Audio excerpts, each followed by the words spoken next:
গোটা গোটা বেগুন দিয়ে এই সম্পূর্ণ নিরামিষ রেসিপিটি রুটি হোক কিংবা ভাত দুটোর সাথেই দারুণ লাগে। নমস্কার, কুইজিনিয়া চ্যানেলের পক্ষ থেকে সকলকে জানাই সাদর আমন্ত্রণ। আমাদের সবার চ্যানেল কুইজিনিয়াকে সাবস্ক্রাইব করে পাশে থাকা বেল বাটন আর অল আইকন প্রেস করে রাখলেই সব নতুন ভিডিও নোটিফিকেশান আপলোড হওয়া মাত্র আপনাদের কাছে পৌঁছে যাবে। প্রথমেই ক্ষমা চেয়ে নিচ্ছি আমার এই গলার আওয়াজের জন্য। প্রচণ্ড ঠান্ডা লেগে যাওয়ার জন্য আজকে আমি এরকমভাবে বলতে বাধ্য হচ্ছি, একান্তভাবেই দুঃখিত। আজকের রেসিপি একটা দুর্দান্ত সম্পূর্ণ নিরামিষ বেগুন গোটা গোটা রেখে রেসিপি। আসুন দেখে নেওয়া যাক। এখানে আমরা মোট 6টা এরকম সাইজের বেগুন নিয়ে নিয়েছি। বেগুনগুলোকে আমরা এবার ছুরির সাহায্যে চিড়ে নেব, কারণ 1 নম্বর তো মশলাটা ভিতরে ঢুকতে হবে, আর দ্বিতীয় কথা হচ্ছে বেগুনের ভিতরে কোনো পোকা আছে কিনা সেটাও কিন্তু এতে বোঝা যাবে। ঠিক এরকমভাবে প্রথমে লম্বালম্বি আর তারপর ঘুরিয়ে নিয়ে আরেকটা লম্বালম্বি কাট আমরা এরকম করে দিলাম যাতে 4টে পার্ট হয়ে যায়। দেখুন, 6টা বেগুন নিয়েছিলাম, থেকে গেল 5টা, মানে একটা কিন্তু অলরেডি পোকা হওয়ার জন্য বাদ দিয়ে দিতে হলো। ঠিক এরকমভাবে বেগুনগুলোকে আমরা কেটে নিয়েছি। এরপর এতে আমরা মাখিয়ে নিচ্ছি অল্প একটু নুন। ভিতরে এরকমভাবে মাঝখানগুলোকে খুলে নিয়ে আমরা অল্প অল্প করে নুন প্রত্যেকটা বেগুনের গায়ে মাখিয়ে দিচ্ছি। আর তারপর এটাকে 10 মিনিটের জন্য আমরা এরকমভাবে রেখে দেবো। সর্ষের তেল গরম করে নিয়েছি। তেলটা গরম হয়ে গেলে দিয়ে দিচ্ছি বেগুনগুলো। প্রথমে আমি 3খানা বেগুন দিয়ে দিচ্ছি, আর বেগুনগুলোকে উল্টে পাল্টে হালকা করে ভেজে নিতে হবে।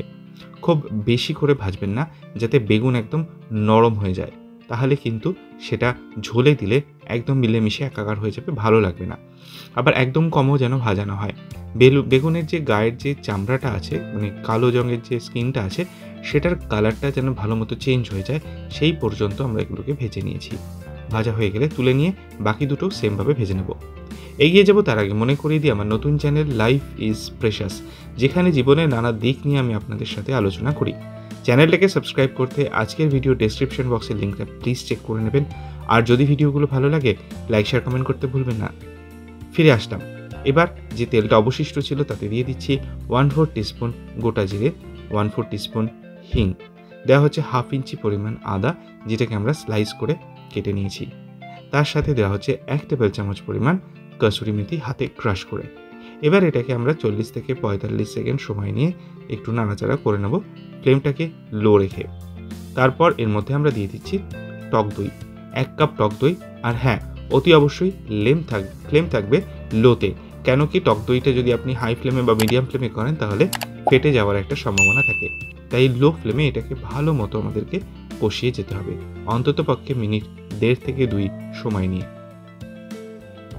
তারপর এতে আমরা দিয়ে দিচ্ছি 1/4 টিস্পুন হলুদ গুঁড়ো, দেওয়া হচ্ছে 1/4 টিস্পুন লাল লঙ্কার গুঁড়ো, দিচ্ছি 1/2 টিস্পুন কাশ্মীরি লাল লঙ্কার গুঁড়ো, দিয়ে আবারও মিনিট 2 সময় নিয়ে এটাকে ভালো মতো কষাবো যাতে তেলটা ছাড়তে শুরু করে।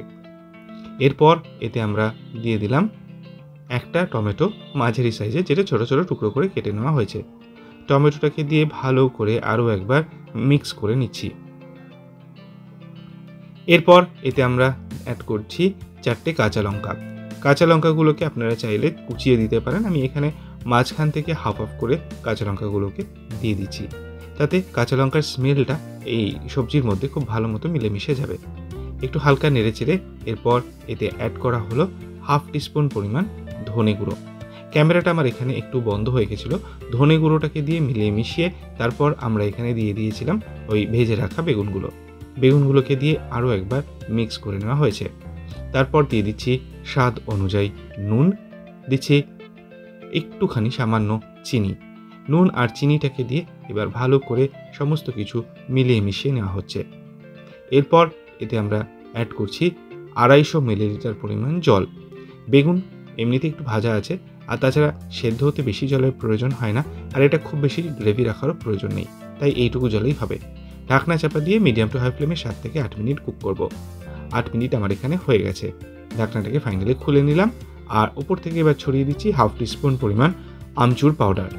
আমচুর পাউডার বাড়িতে না থাকলে এর পরিবর্তে আপনারা চাট মশলা দিতে পারেন, পাতিলেবুর রসও ব্যবহার করতে পারেন। দিয়ে ভালো করে একটু নেড়ে চেড়ে মিক্স করে নিলাম। এবার সবশেষে দিয়ে দিচ্ছি বেশ খানিকটা ধনে পাতাটাকে দিয়ে আরও একবার একটু হালকা করে মিলিয়ে নিলাম। চাইলে এর মধ্যে কাঁচা সর্ষের তেল ছড়াতে পারেন, আমি দিইনি। গ্যাসের ফ্লেমটা অফ করে নিলাম। তৈরি হয়ে গেল সম্পূর্ণ নিরামিষ এই বেগুন গোটা রেখে একটা নিরামিষ সবজি।